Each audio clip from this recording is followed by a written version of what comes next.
दोस्तों अभी तक हम लोगों ने जितना कुछ भी पढ़ा है उन सारे डेटा में हमने यह तो बहुत बार सीखा कि आखिर किसी प्लैनेट की ओरिजिनेशन कैसे होती है, उसकी फॉर्मेशन कहां से, किस कारण से और क्यों होती है, और आखिर किस वजह से एक प्लैनेट उस स्वरूप में ढल पाता है जिस स्वरूप में हम उसे देखते हो।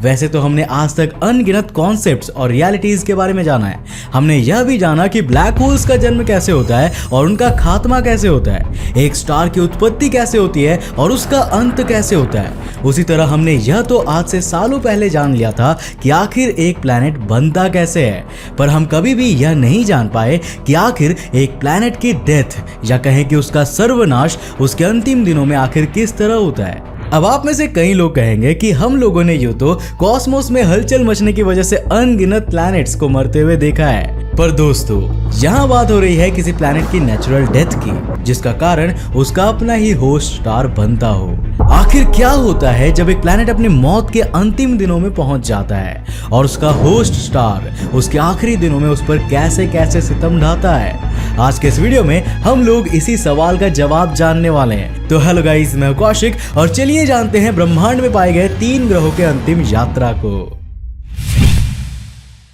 दोस्तों वीडियो में आगे बढ़ने से पहले आपको यह जानना होगा कि आखिर एक प्लैनेट के पर्सपेक्टिव से नेचुरल डेथ का मतलब होता क्या है। वैसे तो एस्ट्रॉइड्स और एक्सप्लोजन्स इन प्लैनेट्स को आए दिन तबाह करने के लिए काफी जाने माने नाम है, पर अगर हम लोग एक प्लैनेट की लाइफ टाइम से इन सभी फैक्टर्स को हटा दे तो हमें एक प्लैनेट के मौत को देखने के लिए तब तक इंतजार करना होगा जब तक कि कोई स्टार उसको अपने अंदर ना समेट ले। जनरली एक प्लैनेट की नेचुरल डेथ का मतलब है कि अगर कोई तारा या स्पेसिफिकली कहे तो उस प्लैनेटरी सिस्टम का होस्ट स्टार एक रेड जायंट का फॉर्म लेने लगे और अपने एक्सपेंशन के चलते अपने प्लैनेटरी सिस्टम में मौजूद प्लैनेट्स को एक के बाद एक अपने अंदर ही समाने लगे। तो ऐसे किसी सिचुएशन में हम यह मान सकते हैं कि एक प्लैनेट अपनी मौत को प्यारा हो गया है। अब दोस्तों बात क्या है कि वैसे तो हम लोगों ने तबाही और विस्फोटों के चलते काफी सारे ग्रहों को तबाह होते हुए देखा है, लेकिन इतने सालों में स्पेस साइंस की इतनी प्रोग्रेस होने के बावजूद हमने आज तक किसी भी प्लैनेट को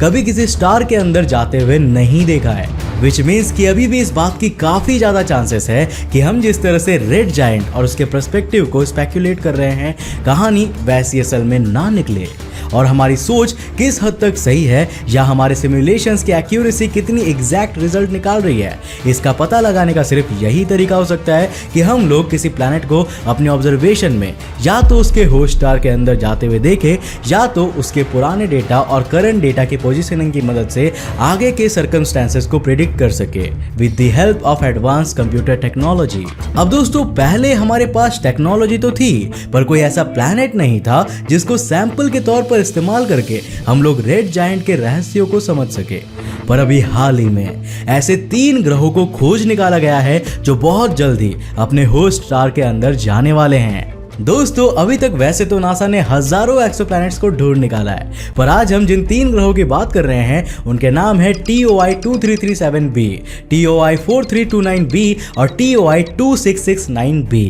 इन तीनों में खास बात यह है कि ये तीनों ही गैस जायंट्स हैं, जिसका मतलब कि इनमें धरती और मंगल की तरह कोई ठोस सतह नहीं है, बल्कि जुपिटर की तरह यह भी पूरी तरह गैस से बने हुए हैं। इन तीनों ग्रहों को इसी साल पहली बार नासा के टेस्ट मिशन यानी कि ट्रांजिटिंग एक्सोप्लैनेट सर्वे सैटेलाइट मिशन के तहत जनवरी 2022 में खोजा गया था। यूनिवर्सिटी ऑफ हवाई इंस्टीट्यूट फॉर एस्ट्रोनॉमी के कुछ ऐसे एस्ट्रोनॉमर्स थे जिनको इस प्रोजेक्ट में अपना किरदार निभाने का मौका मिला, और जब इस खोज के बाद कई सोर्सेस से उनकी बातें हुई तो उन्होंने ये खुलासा किया कि वैसे तो वह तीनों ही ग्रह अपने होस्ट स्टार के लगातार करीब जाते जा रहे हैं, पर उन तीनों में से जो इस वक्त सबसे नजदीक अपने होस्ट स्टार के सामने की ओर बढ़ रहा है वो ग्रह है TOI 2337b, जिसको लेकर यह एस्टिमेट किया जा रहा है कि आने वाले 1 मिलियन सालों से भी कम के अंतराल में वह ग्रह अपने पेरेंट स्टार TOI 2337 के अंदर मिल जाएगा। अब हमारे आपके लिए तो यह वक्त बहुत ही बड़ा है, पर कॉस्मोस के दृष्टिकोण से इस वक्त की कोई हैसियत नहीं है। आप सोच रहे होंगे कि जब इस ग्रह के खात्मे के लिए 1 मिलियन साल का समय बचा है तो हमारे लिए तो इस चीज की स्टडी करना बिल्कुल व्यर्थ है, राइट? क्योंकि हम लोग तो प्रैक्टिकली 1 मिलियन सालों तक जिंदा रहेंगे ही नहीं, जो एक बहुत ही बड़ी पॉसिबिलिटी है। तो अगर हमें उस स्टेज तक जाना ही नहीं है तो इतनी दूर की रिसर्च करने का हमारा फायदा ही क्या है? वेल, आपको इस सवाल का जवाब देने के लिए बता दे कि इस स्टडी को करने का मतलब यह नहीं है कि हम किसी ग्रह को मरते हुए देखें, बल्कि इसका मेन ऑब्जेक्टिव यह है कि आखिर समय के साथ साथ अंत की ओर जाते जाते एक पेरेंट स्टार के साथ क्या होता है और उसमें आने वाले बदलाव उसके प्लैनेटरी सिस्टम में मौजूद प्लैनेट्स पर क्या प्रभाव डालते हैं। सैमुअल ग्रेनब्लैट, जो कि इंस्टीट्यूट फॉर एस्ट्रोनॉमी से ही पीएचडी करके बैठे हैं, उन्होंने ये बताया कि इस ग्रह का डेटा जुटाना पूरी मानवता के लिए बहुत क्रूशियल साबित हो सकता है, क्योंकि at the end of the day इस सच्चाई को कोई नहीं ठुकरा सकता कि हम इंसानों की प्यारी सी धरती को एक ना एक दिन उसके सूरज में समा ही जाना है। तो अगर हम लोग इस बात का पता लगा ले कि किस तरह से एक रेड जायंट में कन्वर्ट होने की प्रक्रिया किसी ग्रह को नुकसान पहुंचाती है, तो हम पहले से ही हर एक खतरे के लिए सतर्क रहेंगे और हमें पता होगा कि आखिर किस तरह से हम उसे सरवाइव कर पाएंगे। अब दोस्तों, इन तीनों प्लैनेट्स का यूं मिलना हमारे लिए बहुत बड़ा माइलस्टोन हो सकता है, क्योंकि इससे हम ना सिर्फ प्लैनेट साइंस को और बारीकी से समझ पाएंगे, बल्कि समय के साथ साथ पेरेंट स्टार पर आने वाले प्रभाव का भी हमें बखूबी अंदाजा लग जाएगा। और सिर्फ यही नहीं, आने वाले 1 साल में अगर हम लोग उस प्लैनेट के अलग अलग कैरेक्टरिस्टिक्स के पैटर्न को पहचान गए, तो हम आगे आने वाले समय में यह भी प्रेडिक्ट कर पाएंगे कि कौन सा ग्रह हमारे लिए लंबे समय तक बसने के लिए सही है और कौन सा नहीं। इसके अलावा डेंसिटी चेंज, ऑर्बिटल डीके और भी ऐसे अनगिनत रहस्य या कहें कि अनजान कॉन्सेप्ट्स जिनके बारे में और डेप्थ में हमें पता चल जाएगा। और फिर आगे आने वाले समय में जब हम लोग अंतरिक्ष में इंटरगैलेक्टिक ट्रैवल कर पाएंगे, तो शायद यही डेटा हमारे स्पेसक्राफ्ट को हजारों गुना एफिशिएंट बनाने के काम आ जाएगा।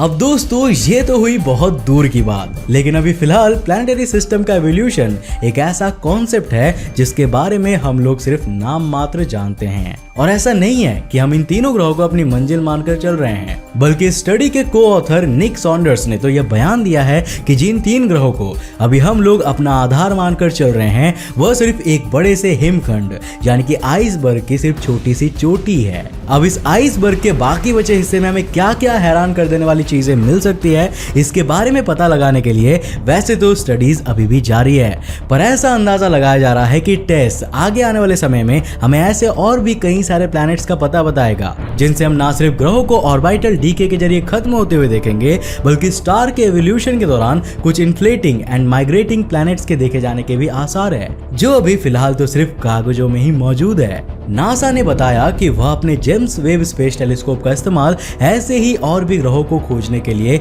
या उनके बारे में और डिटेल्स में पता लगाने के लिए कर सकता है। इसकी जरूरत इसीलिए तो है ही क्योंकि आगे आने वाले समय में हमारा सूरज भी हमें कुछ ऐसा ही परिणाम दिखाने वाला है, जिससे बचने के लिए अगर हमारी सभ्यता जिंदा रहेगी तो हमें दुर्भाग्यवश किसी और ग्रह की ओर जाना पड़ेगा। पर अगर हम लोग तब तक जीवित नहीं भी रहे तो जेम्स वेब स्पेस टेलीस्कोप की मदद से एटलीस्ट अगर हम कुछ ऐसे स्पेसिफिक ग्रहों को ढूंढने की कोशिश करेंगे, तो इसके बहुत ज्यादा चांसेस है कि हमें इंसानी सभ्यता के सबसे रहस्यमयी सवाल का जवाब मिल जाए, और वह यह कि क्या हम इंसान इस ब्रह्मांड में अकेले हैं, या इस समय करोड़ों ग्रहों पर अरबों प्रजातियां भी हमारी तरह अपने अस्तित्व के लिए लड़ रही है। अभी नवंबर 2021 में आई एक रिपोर्ट के अनुसार university of California Los Angeles के छात्रों ने तकरीबन 366 पोटेंशियल एक्सोप्लैनेट्स को ढूंढा था, यानी कि ऐसे एक्सोप्लैनेट्स जिनके पास इतनी क्षमता है कि वह किसी सभ्यता को अपने अंदर पाल सकते हैं। इसके अलावा अकेले नासा ने 301 हैबिटेबल एक्सोप्लैनेट्स को ढूंढ निकाला है, जिससे आप ये तो समझ ही सकते हो कि सिर्फ इसके आधार पर अगर हम यूनिवर्स में मौजूद हैबिटेबल एक्सोप्लैनेट्स में से 0.001% ग्रहों में भी जीवन के अस्तित्व को मान ले, तो भी हजारों सभ्यताएं इस वक्त ब्रह्मांड में पनप रही होगी। वैसे आपको क्या लगता है, क्या हम इंसान अपने जीवन काल में किसी भी एलियन लाइफ को ढूंढ पाएंगे, या हमारी सभ्यता का सपना हमेशा के लिए एक सपना ही बना रह जाएगा? हमें नीचे कमेंट करके जरूर बताना। अब दोस्तों, मुझे उम्मीद है कि आज के इस वीडियो से आपने काफी कुछ नया सीखा होगा। अगर सीखा तो इस वीडियो को लाइक करने के साथ साथ अपने फ्रेंड्स के साथ जरूर शेयर करना। अब अगर आप नए हो इस चैनल पर और ऐसे इंटरेस्टिंग वीडियोस को देखना चाहते हो तो इस चैनल को सब्सक्राइब करने के साथ साथ नोटिफिकेशन बेल को ऑन कर देना, ताकि आप देख सको हमारे वीडियो सबसे पहले। तब तक के लिए बाय, जय हिंद।